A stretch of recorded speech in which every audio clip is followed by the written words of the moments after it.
रामकृष्ण हरी मंडळी, फलटणहून आता आमचा मुक्काम बरड या गावाकडे वाटचाल करतो आहे. अतिशय शांतपणे प्रसन्न वातावरणामध्ये पहाटेच्या वेळी हे सर्व लोक पुढल्या प्रवासाला निघतात. जवळपास रात्री 2 वाजल्यापासून 1 वाजल्यापासून 3 वाजल्यापासून हे लोक उठून पुढे चालायला लागतात. काही लोक सकाळी 10पर्यंत, 11पर्यंत, 12पर्यंत, अगदी 4-4 वाजेपर्यंत लोक प्रवास करतात. प्रवासामध्ये कसल्याही प्रकारचा कोणत्याही वारकऱ्याच्या चेहऱ्यावरती शीण भाग दिसत नाही, कंटाळा दिसत नाही, उद्वेग दिसत नाही.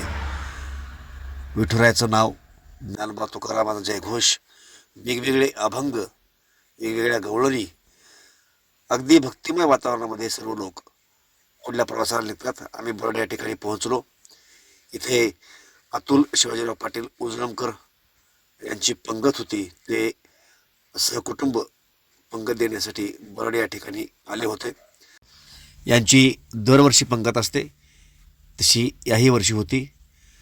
स्वतः अतुल पाटील, त्यांची पत्नी दीपाली यांनी स्वतःच्या हाताने स्वयंपाक करून सर्वांना वाढला. त्यांच्या हस्ते विठ्ठलाची आरती झाली आणि त्यानंतर पंगत झाली.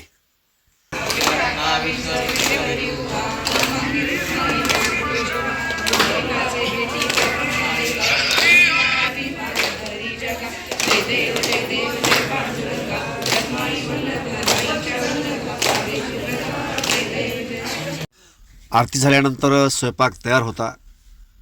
अतुल पाटील यांची पत्नी दीपाली यांनी वारकरी महिला ज्या आहेत त्यांना कुंकू लावून त्यानंतर महाप्रसादाला, जेवणाला सुरुवात झाली. आपल्या दिंडीमध्ये चाकूर, उजळंब, नागेशवाडी, आटोळा, अहमदपूर, लातूर, पुणे, संभाजीनगर व आणखी इतर काही ठिकाणचे वारकरी सहभागी आहेत. 70-80 लोकांचा आमचा ग्रुप आहे. अतिशय खेळीमेळीच्या वातावरणामध्ये ही आमची दिंडी पुढे वाटचाल करत आहे. कसल्याही प्रकारची तक्रार नाही. एक दिंडी चालक म्हणून मी धन्य मानतो की माझ्या दिंडीमध्ये अतिशय सुंदर स्वभावाचे, कुठल्याही प्रकारचा वादविवाद होणार नाही, हे एकमेकाला समजून घेतील अशा पद्धतीचे वारकरी आहेत. त्यामुळं पूर्ण प्रवासामध्ये कुठेही दिंडी म्हणून, दिंडी चालक म्हणून किंवा दिंडीमधले वारकरी म्हणून कुणालाही कसल्याही प्रकारचा मानसिक त्रास होत नाही. त्यामुळं सर्व वारकऱ्यांचे पुनश्च आभार मी मानतो. दिंडी चालक या नात्याने आम्ही कोणत्याही वारकऱ्याला कोणत्याही प्रकारचं काम सांगत नाही, परंतु माझ्या दिंडीतील सर्व महिला स्वयंपाक करणं असेल, झाडून काढणं असेल, अगदी भांडी घासणं असेल, ही सर्व कामं करतात. त्यामुळं एक खेळीमेळीच्या वातावरणामध्ये ही दिंडी आम्ही पुढे वाटचाल करतोय. पुढील मुक्काम नातेपोते या ठिकाणी होईल.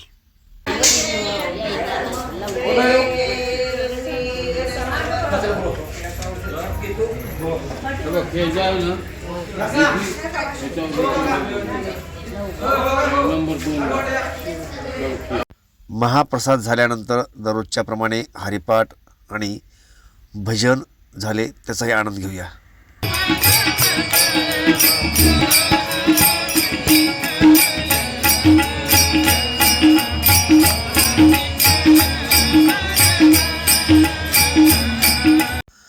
परत रात्रीचे जेवण झाल्यानंतर हे सर्व वारकरी आता आराम करत आहेत. रात्रीचे जवळपास 10 ते 11 वाजलेले आहेत. उद्या पुढचा प्रवास. रामकृष्ण हरी.